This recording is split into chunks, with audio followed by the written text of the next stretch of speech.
Good evening. हमें chapter आज पढ़ना है पादपों एवं जंतुओं में प्रजनन। ये पहले पढ़ा है क्या? अभी पढ़ा है? अच्छा, कहाँ तक पढ़ा दिया था हमने वीडियो में?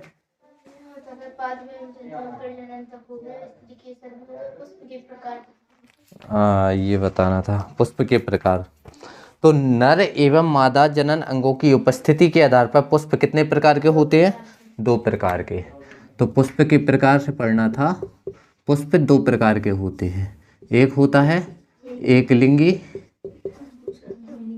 एक होता है द्विलिंगी। तो पुष्प होते हैं 2 प्रकार के, एक होता है एकलिंगी, एक होता है द्विलिंगी। तो वो पुष्प जिसमें केवल एक नर या मादा अंग पाया जाता है, तो एकलिंगी कौन कहलाएगा? हाँ, जिस पुष्प में एक नर या एक मादा, एक नर या एक मादा अंग पाए, मादा अंग पाया जाता है, अंग। और जिसमें द्विलिंगी कौन होगा? जिसमें नर तथा मादा दोनों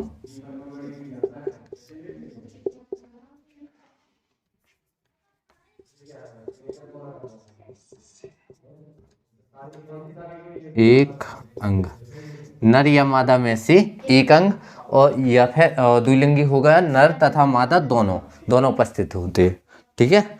तो जैसे द्विलिंगी एक लिंगी के उदाहरण जैसे पपीता होता है, खीरा हो गया, और क्या है? तरबूज। और पपीता, खीरा, तरबूज, इसके एग्जाम्पल नेट से सर्च करके ढूंढ लिए जाते हैं। पढ़ बस लेना है, यार रट्टा नहीं मानना है। और इसमें होता है गुलाब, गुड़हल, और क्या होता है? गुलाब, गुड़हल, सरसों भी है, सरसों होती है।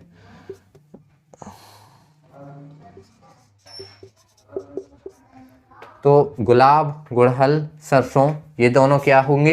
ये तीनों क्या होंगे? द्विलिंगी। ठीक है। अब आती है बात परागण की। ये हो गया पुष्प। पुष्प में हमने उस दिन बताया था, पुष्प में जनन अंग को क्या कहते हैं?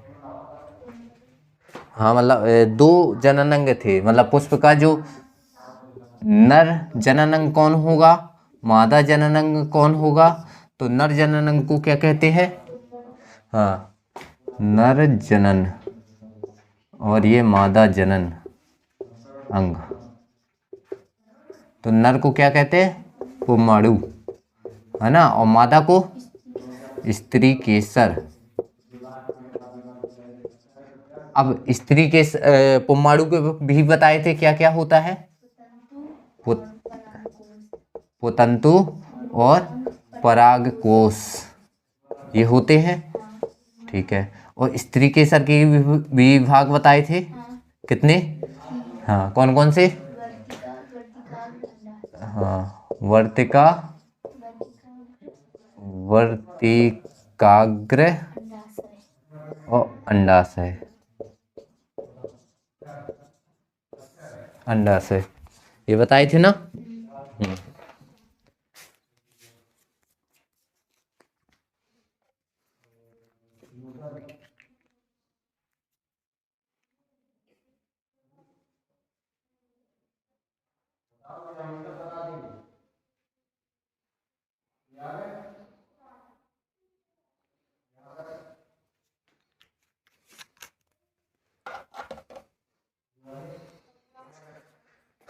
तो पुष्प 2 प्रकार के होते हैं, एकलिंगी, द्विलिंगी। एकलिंगी कहलाएगा जिसमें एक मादा जनन अंग पाया जाता है, या फिर नर हो या मादा हो। द्विलिंगी वो कहलाएगा जिसमें दोनों मादा जनन अंग पाया जाएगा, मतलब नर हो या नर तथा मादा दोनों।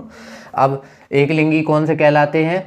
पपीता, खीरा, तरबूज, ये इनके एग्जाम्पल है। द्विलिंगी में गुलाब, गुड़हल, सरसों होगा। ठीक है। अब पुष्प भी में दोनों अंग पाए जाते हैं, जैसे नर जनन अंग, मादा जनन। नर जनन अंग को क्या कहते हैं? पुमाणु। ठीक है, पुम्माडु। और मादा जनन अंग को कहेंगे स्त्री केसर। पुम्माडु के भी भाग होते हैं, पुतंतु और परागकोश। स्त्री केसर के 3 भाग होते हैं, वर्तिका, वर्तिकाग्र, अंडाशय। ठीक है, क्लियर। अब पुतंतु परागकोश से मिलकर, हाँ तो ये किससे मिलकर, पुतंतु और परागकोश से कौन बनता है, पुम्माडु। और स्त्री केसर किससे बनता है, वर्तिकाग्र, वर्तिका और अंडाशय। ठीक है, ठीक है। अब पढ़ना है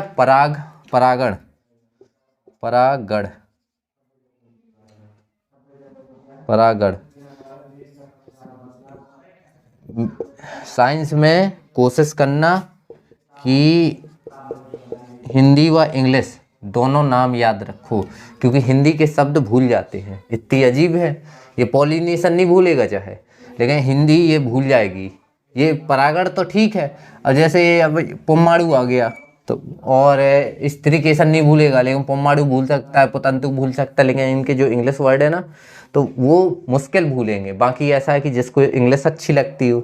अब देखो, पॉलिनेशन पढ़ना था। पॉलिनेशन भी 2 प्रकार का होता है। एक होता है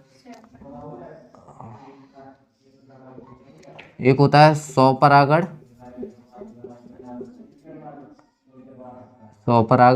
एक होता है परपरागण। ठीक है, इसको बोलते हैं सेल्फ पॉलिनेशन।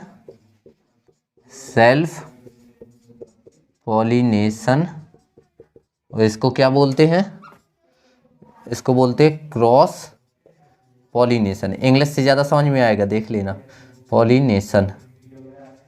अब हमने थ्योरी में बताया था स्वपरागण कौन होगा, बताओ। दिमाग एडवांस में चला लिया करो जब पढ़ चुके होते हैं, बताओ।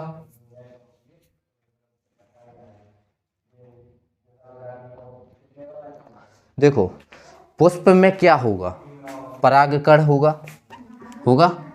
तो परागकण, अब परागकण कहाँ जाएगा, कल ही बताया था, परागकोश में क्यों जाएगा,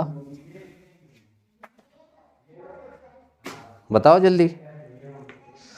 परागकण देखो 2 प्रकार का होता है, तो इसमें जो ये होता है वर्तिकाग्र, तो स्वपरागण में क्या होगा, परागकण वर्तिकाग्र में जाएगा। कहाँ जाएगा, वर्तिकाग्र में। अब तो पुष्प में उसका परागकण उसी पुष्प के वर्तिकाग्र तक पहुंचकर उसे परागित करता है। तो स्वपरागण में क्या होगा, परागकण किसका, पुष्प का, और किस पुष्प का, उसी पुष्प का जिसमें ये परागण कराना है ना, उसी पुष्प का। तो उसी पुष्प का परागकण उसके ही वर्तिकाग्र, उसी के वर्तिकाग्र, दूसरे में नहीं जाना। 100 में मतलब वो खुद कर लेगा, वहाँ दूसरे तक जाने की जरूरत ही नहीं है, दूसरे तक हमें पहुँचना ही नहीं है। तो स्वपरागण क्या होगा, जब पुष्प में कौन सा, लो इस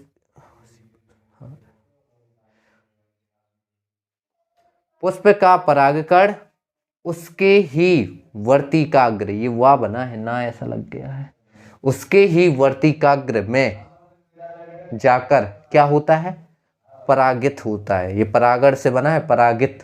ठीक है, क्या होता है, उसके ही वर्तिकाग्र में क्या होता है, परागित होता है। ठीक है, चलो, हमने कहा चलो इसने खुद कर लिया। सेल्फ मतलब खुद, जैसे कहते हैं नहीं, माई सेल्फ, योर सेल्फ, स्वयं। ठीक है, तुमने अपने मन से, योर सेल्फ का मतलब होता है तुम्हारे मन, अपने मन से कर लिया, तुमने अपने मन से कर लिया। तो सेल्फ का मतलब खुद करेगा, खुद का मतलब दूसरे पुष्प पे आश्रित नहीं होगा। वो क्या करेगा, पुष्प का परागकण उसके ही वर्तिकाग्र में परागित हो जाता है, जिसे क्या कहते हैं, स्वपरागण कहते हैं। अब परपरागण क्या होगा, तो फिर से वही आएगा, कौन, परागकण, और किसका, एक पुष्प का। अब इसमें अलग बात है, एक पुष्प का परागकण उसी जाति के इंग्लिश लिख दे, सेम जाति, मतलब सेम जानते हो ना, गुलाब गुलाब, ठीक है, जाति का मतलब गुलाब गुलाब, ठीक है,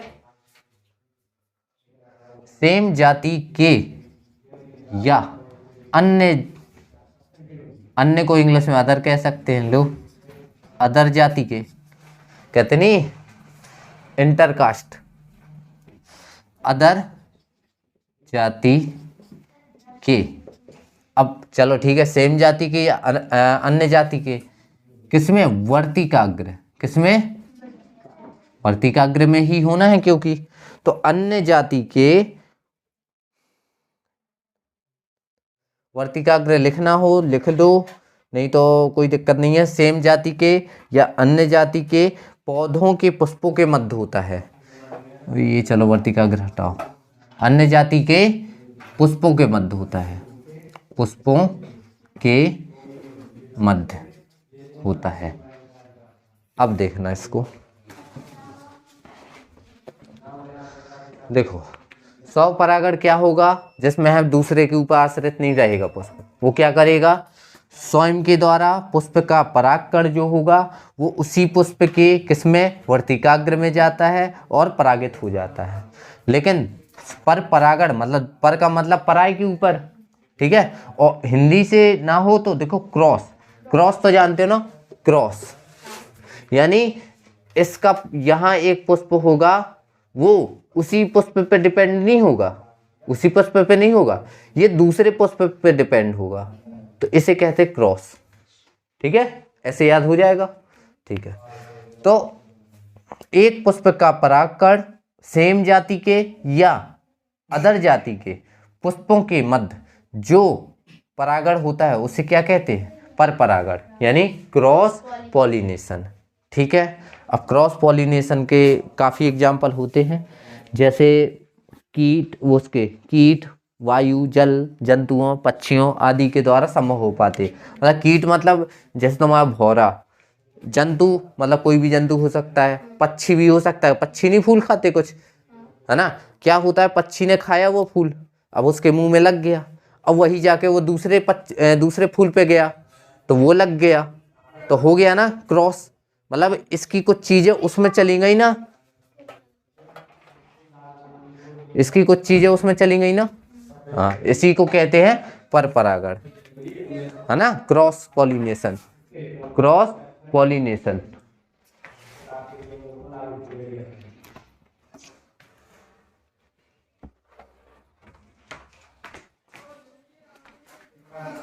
हाँ, अब इसके आगे हमने कल ही पढ़ा था उसमें निषेचन, अब यहाँ से चैप्टर आ गया तुम्हारा निषेचन से मतलब आ जाएगा, अब जंतुओं में ज़्यादा खास कर रहेगा, तो जंतुओं से स्टार्ट करना है इसमें, चाहे पादप में बता दे। निषेचन देखो, नर तथा मादा जनन इकाइयों के संयोजन तथा संलयन की क्रिया को क्या कहते हैं, निषेचन। तो निषेचन क्या होता है, निषेचन, निषेचन क्या होता है, इसको बोलते हैं फर्टिलाइजेशन, फर्टिलाइजेशन,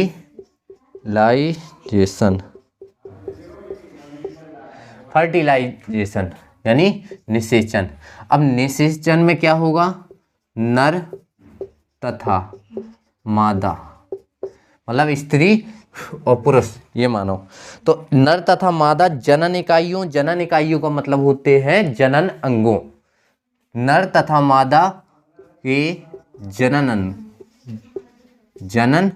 अंग,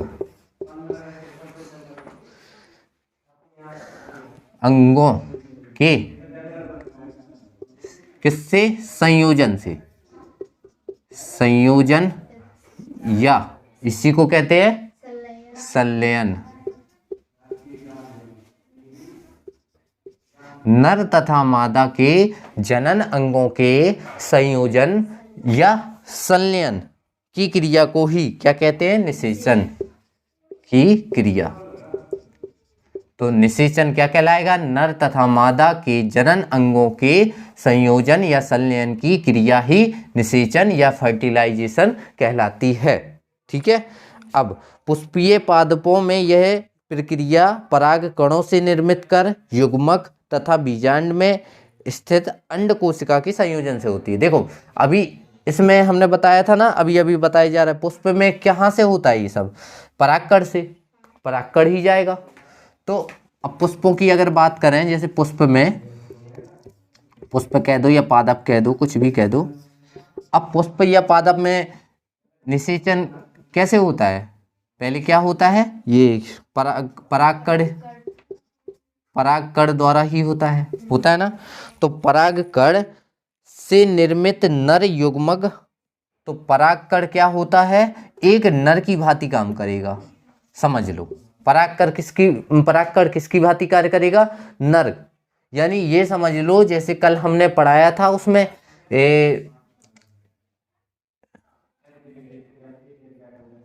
कल बताया था क्या कहते हैं उसको, शुक्राणु, नाम हिंदी में नाम भूल गया था। तो ये सेम शुक्राणु जैसा काम करेगा पुष्पों में।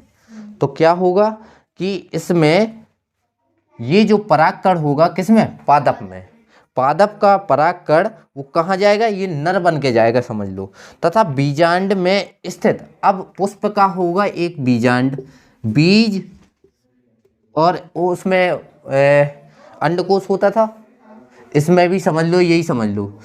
अरे ओवुलेशन पढ़ा था, अरे क्या बताया था कल हमने, अंडाणु पढ़ाया था, अंडाणु बताया था। तो ये बीजांड किसकी तरह काम करेगा, तो बीज प्लस अंडा, ऐसा समझ लो। तो ये किसकी तरह, बीजांड किसकी तरह काम करेगा, स्त्री, जो स्त्री में होता है ना, अंडाणु किस में होता है, स्त्री में होता है। तो ये परागकण तथा बीजांड में स्थित अंड कोशिका के संयोजन से होती है। तो बीजांड में कौन होगी, अंड कोशिका, तो यही तो है, अंडा ही तो है। तो अंड कोशिका दोनों की क्या होगी, संयोजन से, और संयोजन से क्या होगा, निषेचन। आ जाया होगा समझ में, कहा थोड़ी अलग बोलना पड़ रहा है। तो निषेचन क्या होता है, नर तथा मादा जनन अंगों के संयोजन या संलयन की क्रिया ही निषेचन कहलाती है, जिसको फर्टिलाइजेशन कहते हैं। ठीक है, फर्टिलाइजेशन वो क्रिया होती है जिसमें नर तथा मादा के जनन अंग संयोजित होते हैं। ठीक है, अब पुष्प या पादप में क्या होगा, तो पुष्प में परागकण होता है। अब परागकण देखो, स्वपरागण और परपरागण दो पड़े हैं, तो हमें अभी उससे मतलब नहीं है कि सौ हो रहा है कि पर हो रहा है, लेकिन हम तो ये बता रहे हैं कि पुष्प के लिए भी जरूरी है, किसका, नर का और स्त्री का, दोनों का जरूरी है ना, क्योंकि फर्टिलाइजेशन, निषेचन दोनों की जनन अंगों के मिक्स मतलब संयोजन से होता है, अकेले तो होगा नहीं है। ठीक है, तो पुष्प या पादप के परागकण होते हैं ना, परागकण, उसमें तो परागकण होता है। परागकण किसकी तरह, जैसे पुष्प में परागकण होता है ना, वैसे ही मनुष्य में क्या होता है, शुक्राणु। ठीक है, अब बीजांड ये किस में होगा, पुष्प में ही होगा, भले चाहे दूसरे पुष्प में हो। तो बीजांड जो होगा वो स्त्री के अंडे की, मतलब अंडाणु की तरह काम करेगा, जिसमें अंडाणु के अंदर ही होगी कौन सी कोशिका, अंड कोशिका। अंड कोशिका और परागकण के संयोजन से पादप में निषेचन होता है, एक परिभाषा भी बन गई। ठीक है, तो परागकण और बीजांड के अंड कोशिका के संयोजन से पुष्प में या पादप में निषेचन होता है। क्लियर? ठीक है, अब जंतुओं में लैंगिक जनन, ये हो गया अभी तुम्हारा पादप में, पादप को हमने इतने में निपटा दिया। अब जंतुओं में पढ़ना है, तो ये फर्टिलाइजेशन किस में था, ये पुष्प पादप में हो गया। अब इसी फर्टिलाइजेशन को पढ़ना है किसमें, जंतुओं में। ये समझ लो, जंतुओं में लैंगिक जनन, लैंगिक जनन, ये था पादपों में जनन, ये है जंतुओं में जनन। ठीक है, अब जंतुओं में लैंगिक जनन कैसे होगा, तो देखो, अब जैसे पुष्प में होता है क्या, पुष्प में क्या होगा जनन के लिए, निषेचन के लिए क्या चाहिए, परागकण, परागकण चाहिए, और फिर परागकण किसकी तरह नर हुआ तो एक मादा भी चाहिए। तो मादा किसको बनाएंगे, बीजांड को। बीजांड में क्या होगा ऐसा, अंड कोशिका। कौन सी कोशिका, अंड कोशिका। तो अंड कोशिका और परागकण दोनों मिलके ही यानी संयोजित होके ही पादप में निषेचन पूर्ण करते हैं। ठीक है, तो जंतुओं में लैंगिक जनन कैसे होंगे, तो उसमें भी कुछ ना कुछ चाहिए। तो अब एक मादा होगा एक नर होगा। ठीक है, तो मानव में नर जनन अंग कौन से होते हैं, तो पहले तो नर जनन अंग कौन से होंगे, नर किस में होंगे, आदमी में, है ना। नर जनन अंग कौन कौन से होंगे, कल बताया था ना।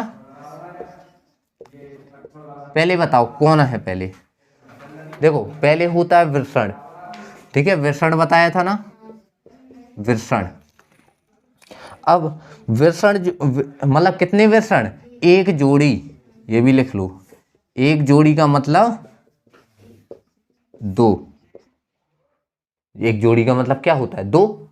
जोड़ी का मतलब तो दो ही होता है ना। हाँ, जैसे एक जोड़ी जूते ही कहेंगे तो दो ही तो होते हैं। तो वृषण कितने, एक जोड़ी। ठीक है, अब इसके बाद इसमें क्या होगा, शुक्राणु। शुक्राणु होंगे,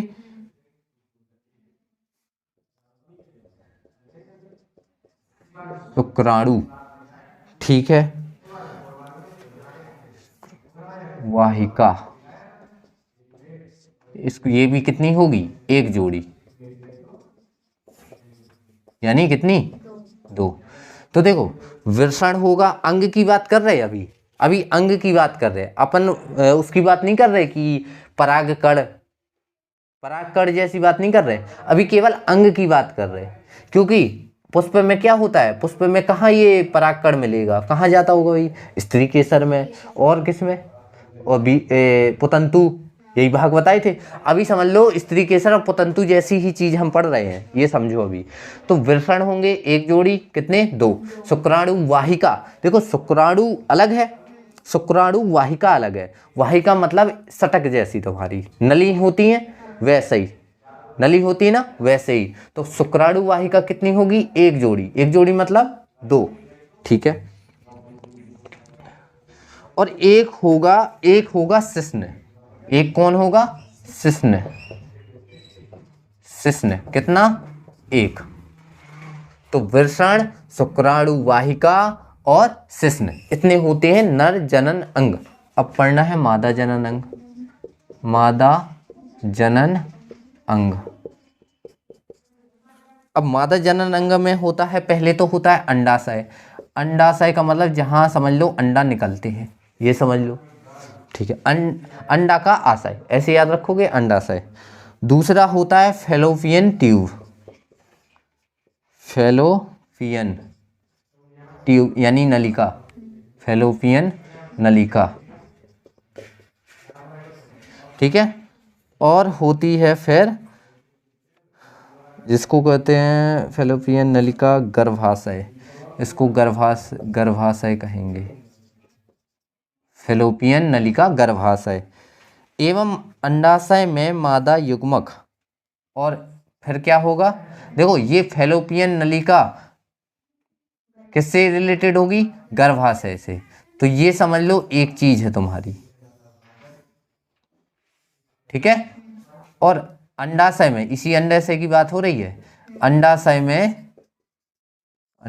में मादा युग्मक कौन, अंडाणु, अंडाणु होंगे। जैसे इसमें क्या होंगे, इसमें शुक्राणु होंगे, इसमें क्या होंगे, अंडाणु होंगे, किसमें, अंडाशय में। और कौन से, मादा युग्मक। अच्छा यहाँ कहीं एक हमने यहाँ पढ़ा था, जैसे नर युग्मक, ये परागकण कौन से होंगे, नर युग्मक। ठीक है, और ये बीजांड कौन होंगे, स्त्री युग्मक, जैसे कह, या मादा युग्मक, मादा युग्मक कह सकते हैं इसे, मादा युग्मक। ठीक है, ऐसा ही इसमें क्या होगा, फैलोपियन नलिका होती है जो गर्भाशय होती है। अंडाशय क्या होगी, अंडाशय में मादा युग्मक, मादा युग्मक को क्या कहेंगे, अंडाणु। ठीक है, मादा युग्मक को ही अंडाणु कहेंगे। ठीक है, वेट,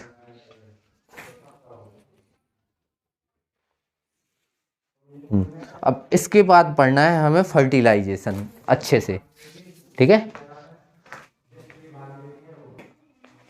तो इसके बाद अब पढ़ना है हम लोगों को निषेचन, फर्टिलाइजेशन, जो अभी यहाँ पढ़ा था ना। अब इसमें निषेचन के प्रकार बताने हैं। अभी ये पता है कौन सा निषेचन था, समझ लो ये पादप का था। अब हमें अच्छे से पढ़ना है किसका, जंतुओं का। यानी जंतु, हम भी एक जंतु ही है, बस हम इंसान हैं। मानव ने खुद को नाम दे दिया इंसान, बाकी सब जानवर। बाकी दया तो इन जानवरों में ज़्यादा है इंसान की अपेक्षा, ठीक है। बस इंसान के पास क्या है, दिमाग। इस जंतुओं में भी हर होता है लेकिन इतना नहीं होता है।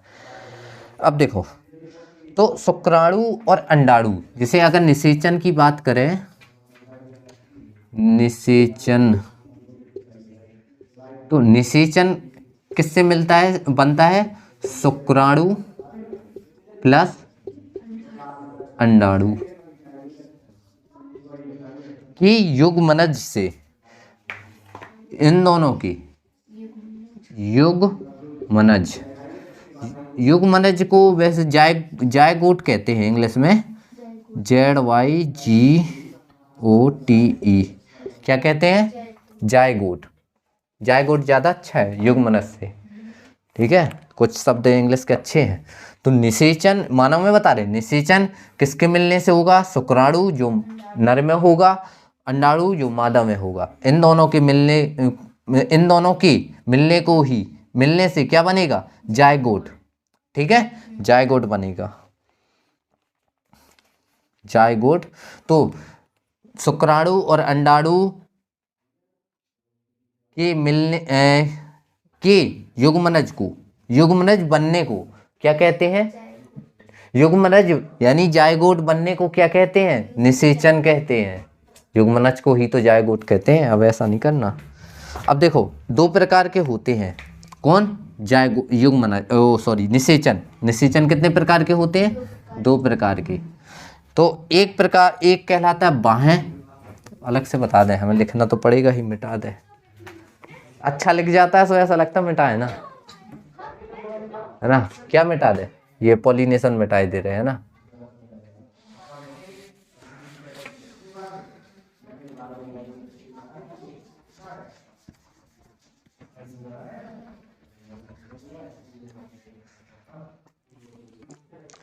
तो निषेचन कितने प्रकार का होता है मानव में, दो प्रकार का। एक होगा बाह्य, बाह्य निषेचन, एक होगा आंतरिक।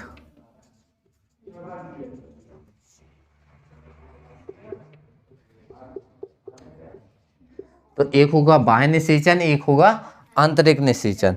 तो बाह्य निषेचन, जब निषेचन मादा शरीर के बाहर होता है तो बाह्य निषेचन कहते हैं। किसे कहते हैं, मादा शरीर के बाहर जो निषेचन होता है उसे क्या कहते हैं, बाह्य निषेचन।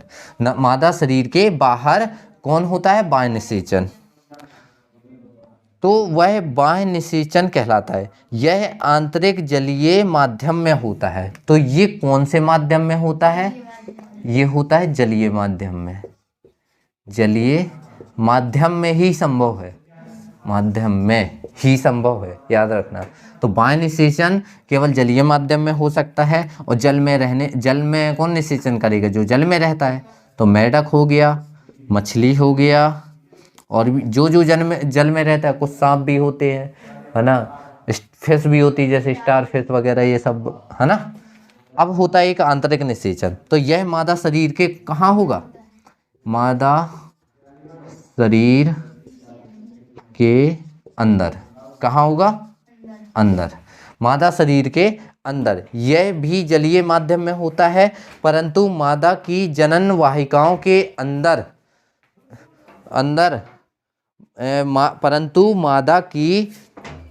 परंतु देखो, ये मादा शरीर के अंदर और बाहर भी हो सकता है।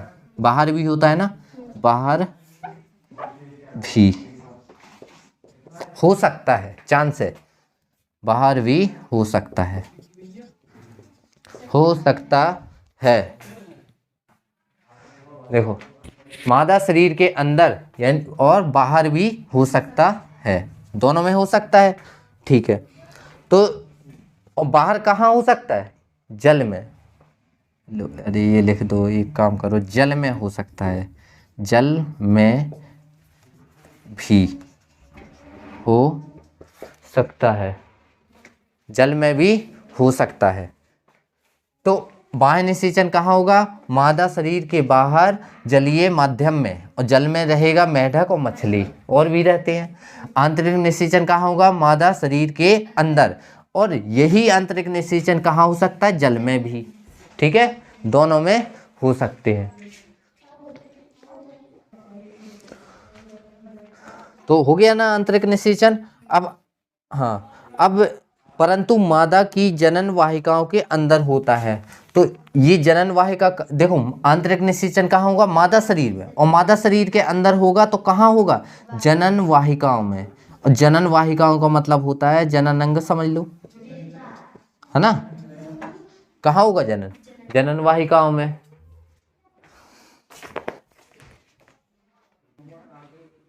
देखो, तो दोनों पढ़ लिए हमने। मादा शरीर के अंदर जलीय माध्यम में होता है, मेढक और मछली होता है। आंतरिक निषेचन कहाँ होगा? मादा शरीर के अंदर होगा, जल में भी हो सकता है, और मतलब जल के बाहर भी हो सकता है, जल के अंदर भी हो सकता है। इसका कहने का मतलब ये है, इसका मतलब ये नहीं है कि जल में हो सकता है, मतलब जैसे इसमें क्या है, मादा शरीर के बाहर होता है ना, कहाँ? जलीय माध्यम में। अब ये मादा शरीर जल के बाहर तो नहीं निकल के आ सकता ना, मछली आके जी नहीं पाएगी, तो फिर जन्म कहाँ से देगी, है ना। तो यही है, तो मादा शरीर कहाँ? जलीय माध्यम में। कौन से? मेढक, मछली। मेढक दोनों में दे सकता है, क्योंकि मेढक कौन है? मेढक कौन है? मेढक कौन है? अब आगे देखते हैं, मेढक कौन है, बताओ। मेढक दोनों जगह चर सकता है, चर सकता है मतलब रह सकता है। हाँ, तो क्या कहते हैं? अब देखो, आंतरिक निषेचन में जो पढ़ा था, जनन वाहिकाओं के अंदर होता है ना। अब मुर्गियों में आंतरिक निषेचन होता है, बिल्कुल होता है, कि मुर्गी तो पानी में रहती नहीं है। ठीक है, तो किस में होता है? मुर्गियों में। ठीक है, परंतु इनके बच्चे का विकास शरीर के बाहर अंडों में होता है। अब देखो, जो मुर्गी होती है, मुर्गी अंडे दे देगी, तो बच्चे को थोड़ी उसने जन्म दिया, अंडा दिया। अब हाँ, अंडा दिया, अभी वो बच्चा नहीं है, वो ये समझ लो, ये एक टाइप का, क्या बताया था, जायगोट है। कौन है? जायगोट है, एक टाइप का जायगोट है, समझ लो। अब वो जायगोट वो सेकेगी, सेकती ना मुर्गी, ऐसे थोड़ी चूजा निकलता है, तो पहले सेकेगी, तब ही जन्म होता है। जब उसका विकास होगा ना, विकास कहाँ होगा? मुर्गी की सेकने पे। इसलिए मुर्गी ही एक, मतलब जो अंडे देने में एक ऐसी प्राणी है जिसका विकास बाहर ही होता है। कहाँ होता है? बाहर। लेकिन कौन सा निषेचन करती है मुर्गी? आंतरिक निषेचन। ठीक है, हाँ। तो अगर क्वेश्चन में आ जाए कि बाह्य, हाँ, आंतरिक निषेचन का, नहीं, हाँ, आंतरिक निषेचन का उदाहरण है, तो वहाँ 4 ऑप्शन होंगे, तो जिसमें से एक आध दिया जाएगा ऐसा, मुर्गी का अंडा। अब मुर्गी का अंडा क्या होगा? आंतरिक की बाह्य? आंतरिक निषेचन होगा कि बाह्य? हाँ, इसलिए हम बता रहे हैं, हमें विकास से मतलब है क्या? हमें किससे मतलब है? निषेचन से मतलब है। अभी हमने ये थोड़ी कहा है, हमने इसलिए तो कहा है उसको अभी जायगोट मानो, लेकिन जायगोट है। निषेचन क्या होता है? निषेचन कब होगा? जब शुक्राणु अंडाणु मिलेगा, मतलब निषेचन तो हो चुका होगा ना, निषेचन हो चुका होगा तो क्या बनाएगा? जायगोट। तो जायगोट ये समझ लो मिक्स हो गया।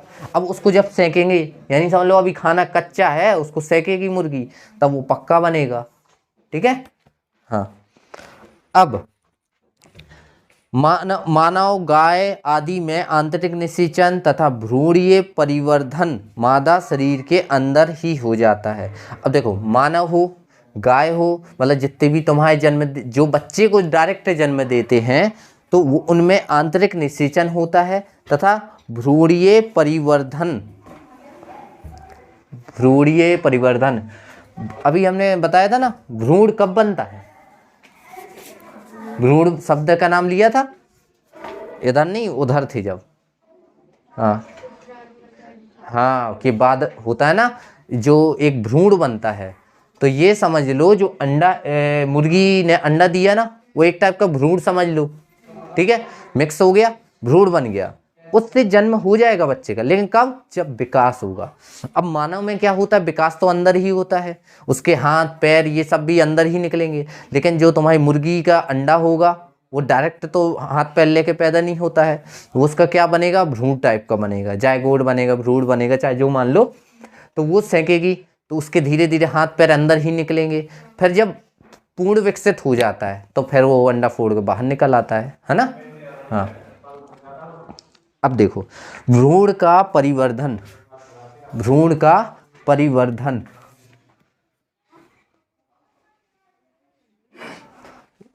चलो, भ्रूण का परिवर्धन हम कल पढ़ेंगे, ठीक है। भ्रूण का परिवर्धन कल पढ़ेंगे। वैसे हम इसको बता सकते हैं, निषेचन के परिणाम स्वरूप युग्मनज बनता है कि नहीं बनता? निषेचन के बाद क्या बनता है? मतलब जायगोट बनता है ना। तो निषेचन के परिणाम स्वरूप युग्मनज बनता है, यानी जायगोट बनता है, जो विकसित होकर भ्रूण में परिवर्तित होता है। तो अब भ्रूण कब बना? जायगोट जब विकास हो जाता है, मतलब जब तुम्हारा मुर्गी का अंडा विकसित हो जाएगा, यानी मुर्गी जब उसे सेंक लेगी तो उसके बाद क्या बनेगा? भ्रूण। अब आया, तो अब हम भ्रूण तक आ गए। अब भ्रूण से आएंगे हम थोड़ी सी विकास में आएंगे। विकास मतलब उसके हाथ पैर, फिर उसके जन्म तक आएंगे, है ना, ठीक है। तो बस इतना है आज के लिए। अच्छे से रिवीजन करना, क्योंकि आज कल पढ़ेंगे परिवर्धन, जिसे डेवलपमेंट कहते हैं।